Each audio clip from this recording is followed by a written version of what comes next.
What is an arteriovenous fistula? An arteriovenous fistula is a medical condition characterized by a direct connection between an artery and a vein, resulting in abnormal blood flow. This condition can occur in various parts of the body, particularly in organs and limbs. Arteriovenous fistulas may be surgically created for patients requiring dialysis, but they can also arise due to injuries or congenital factors. While some fistulas can be asymptomatic or even beneficial in certain medical contexts, others may pose significant health risks, including potential damage to the heart. Who does it affect? Arteriovenous fistulas can occur in individuals of any age, especially when resulting from trauma. Certain types of fistulas are more prevalent in specific populations, often due to lifestyle or medical circumstances. The terms fistulas and fistulae are both acceptable plural forms. How common is this condition? Arteriovenous fistulas are generally common, with varying prevalence based on type. The most frequent occurrence is among patients undergoing dialysis, as a surgically created arteriovenous fistula is often essential for their treatment. Congenital arteriovenous fistulas are comparatively rare. National health goals, such as those established by the Centers for Medicare and Medicaid Services in collaboration with other organizations, aim for at least 68% of dialysis patients to have an arteriovenous fistula. Understanding arteriovenous fistulas and their impact on the body. Arteriovenous fistulas, AVFs, occur when there is an abnormal connection between an artery and a vein. To understand the implications of this condition, it is essential to grasp the roles of different blood vessels in the body. Arteries. These large vessels transport blood from the heart to the rest of the body. Veins. These vessels return blood from the body back to the heart. Capillaries. These small vessels form intricate networks throughout the body, facilitating the exchange of nutrients and waste between blood and tissues. Under normal conditions, arteries and veins are not directly connected. Blood flows from arteries into capillaries, where it then moves to veins for return to the heart. This system can be likened to a city's transportation network, where arteries and veins are the highways, and capillaries are the smaller streets that reach every neighborhood.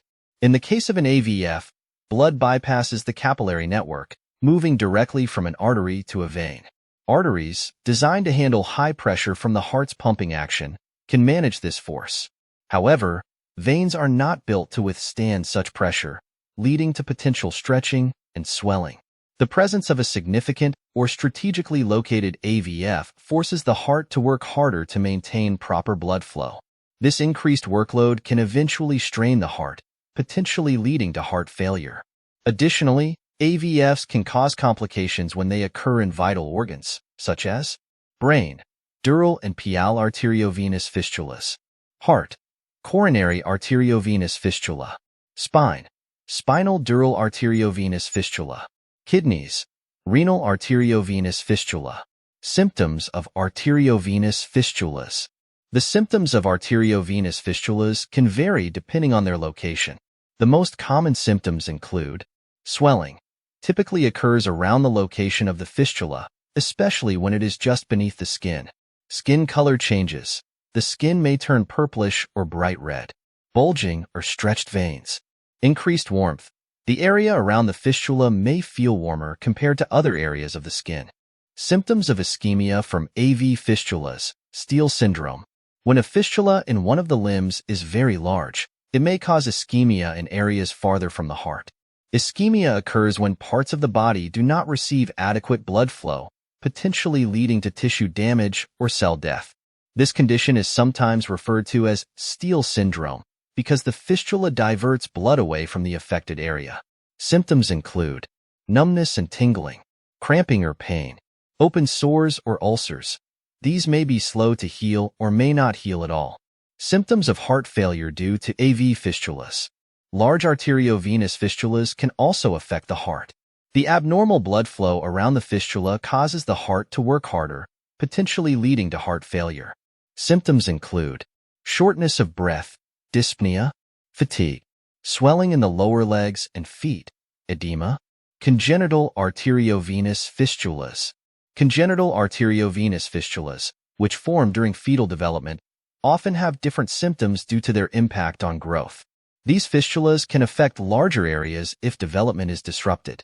Symptoms may include increased muscle mass or longer bones due to unusual blood flow patterns, clubbing, swelling in the fingertips where fingernails become soft, bulge upward, and curve down near the fingertip, bluish discoloration caused by insufficient blood flow to the affected limb. Causes of arteriovenous fistulas. The three main causes of arteriovenous fistulas are injuries.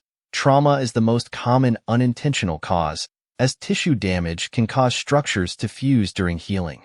It can take years for these fistulas to become detectable. Congenital. These fistulas form during fetal development, usually involving multiple small fistulas.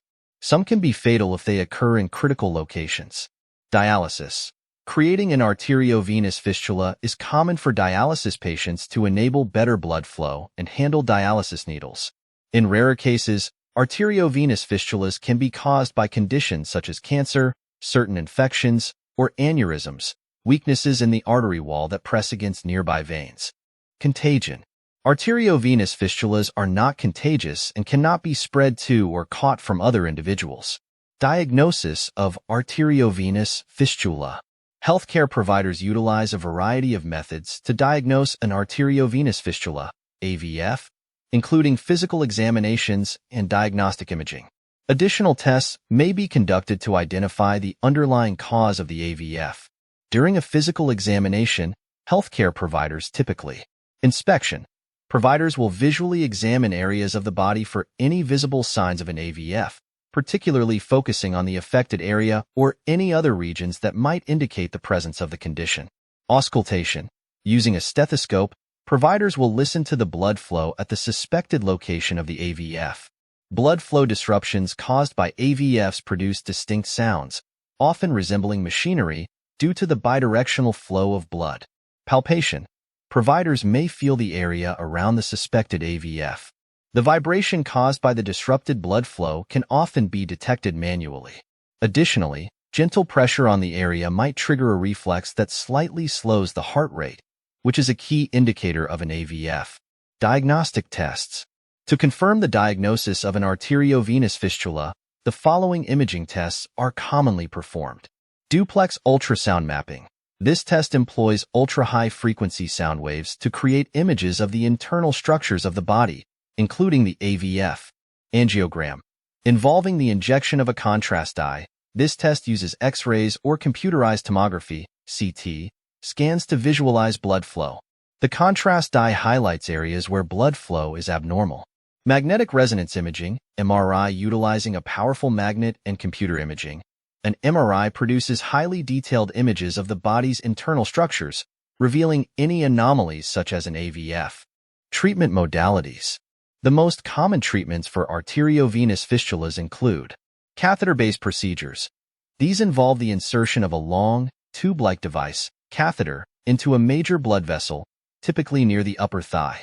The catheter is navigated through the circulatory system to the fistula site, where various techniques are employed to repair the fistula. These techniques may include plugging the fistula with devices such as coils or stents, or filling it with cyanoacrylate glue. Surgery. If the fistula is inaccessible via catheter or is particularly large, direct surgical intervention may be required. This involves either separating the connected vessels or using a graft from another part of the body to repair the affected vessels. Radiation therapy. In certain cases, targeted radiation therapy is used to convert the fistula into scar tissue, effectively blocking blood flow through it. Medication often complements these treatments, particularly in preventing complications such as blood clots. Blood-thinning medications are commonly prescribed to prevent clot formation, which can lead to severe conditions like heart attack, stroke, or pulmonary embolism. Dialysis-related fistulas. Fistulas related to dialysis typically do not require treatment unless complications arise. When issues do occur, surgical repair is a viable option. Complications and side effects. The specific complications and side effects associated with AVF treatments depend on the chosen treatment modality and the fistula's location and size. Your healthcare provider will provide detailed information on potential risks and strategies to mitigate them. Self-care and symptom management. Self-diagnosis of an arteriovenous fistula is not recommended due to the overlap of its symptoms with other serious conditions such as aneurysms or blood clots. If diagnosed with an AVF, your healthcare provider will guide you on appropriate self-care practices and symptom management strategies. Recovery and prognosis. Recovery time and the duration for symptom relief vary based on the treatment type, as well as the fistula's size and location. Your healthcare provider will offer personalized information on expected recovery timelines and symptom resolution. For further details and personalized advice, please consult your healthcare provider.